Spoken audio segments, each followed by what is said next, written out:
qaar ka mid ah ehelada dad lagu dilay degmada Bariire ee gobolka Shabeellada Hoose ayaa ka dalbaday dowladda federaalka Soomaaliya iyo xildhibaanada ku matala baarlamaanka in si degdeg ah loogu dhameystiro magdhow ay ka rabeen dowladda federaalka kaas oo ay qaateen qayb ka mid ah halka qayb kalena ay ku harsan tahay dowladda waa sida ay sheegeen inagoo ah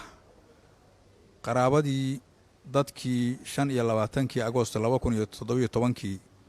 Bariire ay ku laayeen ciidamo dawladda Soomaaliya iyo kuwa ajnabi la socday ee beeraleyda ahaa iyo dadka ku dhaawacmeen eheladoodii iyo odayaashoodii baan halkan isugu nimid inagoo rabna inaan ka hadalno cabasho arrinta ka jirta oo inta xagee aad arrintaasi islaan aan u cadayno inta aan ku dhaliilaynana halkan dhaliishooda uga jeedino arrinkaasi markii uu dhacay oo dadkaasi meesha ku dhintay waxaan keenay meydkoodii magaalada Muqdisho waxaanan codsanay dawladda Soomaaliya inay dadkan wixii loo dilay cadayso ama ay xuquuqdoodii bixiso waxaan ahay oday 80 jira waayeel ah hal wiil oo dadka qabay yaa lagu dilay meeshaas haddii aan la ilmahay 8 caruur iyo hooyadood uu ka tagay waxaan ka codsanayaa dawladda حقوق نود من أو إلهي إنكيس دولة النجاب لنقاضي إن نكهل. ووجدان وضعان هذا ماشى فردية ويلكيسيا كودن تيماشى دبعت بدنا كسو قارتي عرور مرسو كتجي أسوي هواي ومارت ويلكي عنت كوهاي واي مركب وحرمنا دولة فدرال كا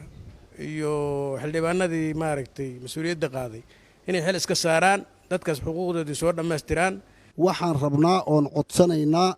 xuquuqdii ayada ahayd oo dawladda horay u dhiibtay qaar ka mid ah ay bilowday oo Soomaaliya ka xirtay in wixii dhinay la siiyo agoontii hooyooyinkii asayga loo saaray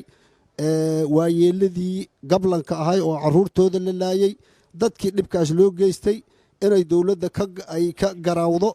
ay xuquuqdoodii bixiso ay qoladii wakiilka ay ka ahaayeen oo ka sareeydo dawladda ahayd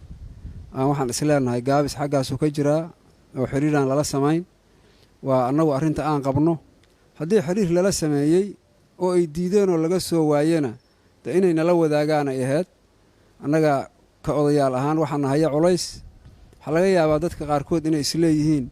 odayaashu ayaga lacagtii qaatay waana aragnay dad badan oo leh waysan bixinayn maahane lacagtaas waa hore la soo qaaday odayaasha soo qaaday waxaan weynay xiriirkii ay dawladdu ballan qaaday oo ahayd dadkaas inay xuquuqda u dhiman helayaan waan socdaalnay xildhibaanaan la kulannay madax kalaan la kulannay waa ergoonnay dhaqan Soomaaliya mar leedo dhamaan marnay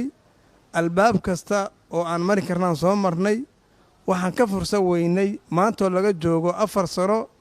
inaan halkaan nimaadno aan mar kale soo jeedno cabashadeena